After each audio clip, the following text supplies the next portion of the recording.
Protest से क्या फायदा होता है? ये ज्ञान सिर्फ वही लोग देते हैं जिनको एग्जाम से और सिस्टम से कोई लेना देना नहीं है। तो सुनो, झारखंड का एग्जाम्पल तुम्हारे सामने है, लाइव एग्जाम्पल है।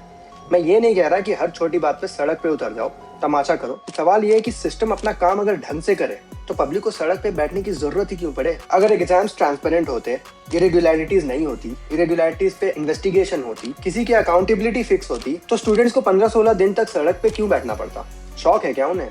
लेकिन नहीं, सिस्टम तो महान है, सुनेगा ही नहीं जब तक जूते ना पड़े। अब रिजल्ट देखो द सो कॉल्ड बेकार प्रोटेस्ट का। स्टूडेंट्स बैठे प्रोटेस्ट पे, तब जाके गवर्नमेंट को याद आया कि अरे डेलीगेशन भेज के बात करते हैं। और उसके बाद क्या हुआ? सरकार ने अनाउंस किया कि 14th जेपीएससी 2023 का बैकलॉग और जेपीएससी बैकलॉग 2025 सारे एग्जाम्स कैंसिल हुए। साथ में CBI probe, ED probe, fast track court, सारे सॉल्यूशन बन गए। जेपीएससी के 3 मेंबर्स को भी रिजाइन करना पड़ा है। वाह, देखा फायदा? प्रोटेस्ट तो बेकार थी ना। तो प्रोटेस्ट से क्या हुआ? पहला, बहरी सरकार को सुनना पड़ा, कानों में जो तेल डाल के बैठे थे निकालना पड़ा वो तेल। दूसरा, सिस्टम पर पॉलिटिकल और पब्लिक प्रेशर आया, जो अंदर से सेटिंग चल रही थी उस पर लाइट पड़ी। और तीसरा, जो सबसे इंपॉर्टेंट है, जो ये सोच के बैठे हैं ना कि एक बार इरेगुलरिटीज करके, सेटिंग करके, पैसे दे के सरकारी नौकरी ले लेते हैं तो लाइफ सेट है, मौज ही मौज है, उसकी ये सोच तोड़नी जरूरी है हमें। इन्वेस्टिगेशंस हो सकती है, एग्जामिनेशंस कैंसिल हो सकता है, और अगर रॉन्ग डूइंग प्रूव हुई तो कॉन्सिक्वेंसेस भी भुगतने पड़ेंगे भाई। बिकॉज फंडा सिंपल है, करप्शन तभी कम होगा जब करप्शन का कॉस्ट बहुत ही हाई होगा।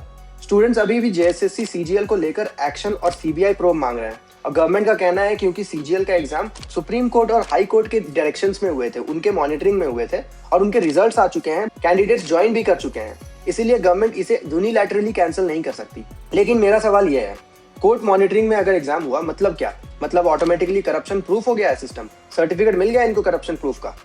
गंगा जल से धुल गया है सब कुछ?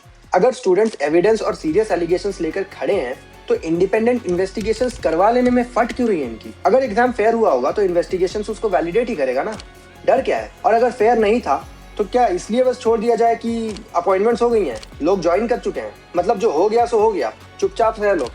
यही तो प्रोटेस्ट का पॉइंट है मेरे भाई। गवर्नमेंट को गिराना किसी का एजेंडा नहीं है, सिस्टम को ये याद दिलाना है कि पब्लिक सर्वेंट की कुर्सी परमानेंट नहीं होती, पब्लिक अकाउंटेबिलिटी परमानेंट होनी चाहिए। झारखंड के स्टूडेंट्स ने कम से कम एक चीज तो प्रूव कर दी है, अकेले स्टूडेंट्स को इग्नोर करना इजी है, ऑर्गेनाइज्ड पब्लिक को इग्नोर करना बहुत ही एक्सपेंसिव पड़ता है गवर्नमेंट को। मुझे कमेंट में बताओ तुम्हारा क्या मानना है इसके बारे में।